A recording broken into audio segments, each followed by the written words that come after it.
கோலி talk Kollywood news. Rajini ஏன் தனுஷ் தயாரிப்புல நடிக்க ஒத்துக்கிட்டாரு?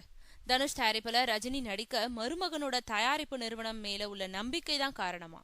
Super star Rajinikanth இப்போ சங்கர் இயக்கத்துல 2.0 படத்துல நடிச்சிட்டு இருக்காரு. இந்த படத்தை முடிச்சப்பறம் மீண்டும் ரஞ்சித் இயக்கத்துல நடிக்க இருக்காரு. ரஞ்சித் ரஜினி மீண்டும் கூட்டணி சேரும் படத்தை தனுஷோட உண்டர்பார் பிலிம்ஸ் தயாரிக்குது. தனுஷுக்கும் இளம் நடிகை ஒருத்தவங்களுக்கும் இடையே தொடர்பு ஏற்பட்டதுனால ஐஸ்வர்யா கவலை அடைஞ்சதாகவும் அந்த கருமத்தை விட்டுட கண்டிஷன் போட்டுதான் ரஜினி தன்னோட மருமகன் தயாரிப்புல நடிக்க ஒத்துக்கிட்டதாகவும் தகவல் வெளியாச்சு. ரஜினி அந்த சர்ச்சைக்குரிய நடிகையை தனக்கு ஜோடியாக்குமாறு சொன்னதாகவும், அப்படி செஞ்சாதான் மருமகனையும் அந்த நடிகையையும் தன்னோட நேரடி கண்காணிப்புல வைக்க முடியும்னு அவர் நினைச்சதாகவும் சொல்லப்பட்டது. ரஜினி தனுஷ் தயாரிப்புல நடிக்க நடிகை பிரச்சனை காரணம் இல்லையா, மருமகனோட தயாரிப்பு நிறுவனம் நல்ல படங்களை தயாரிக்கிறத பார்த்துதான் அவரு உண்டர்பார் பிலிம்ஸ் தயாரிப்புல நடிக்க முன் வந்தாராம்.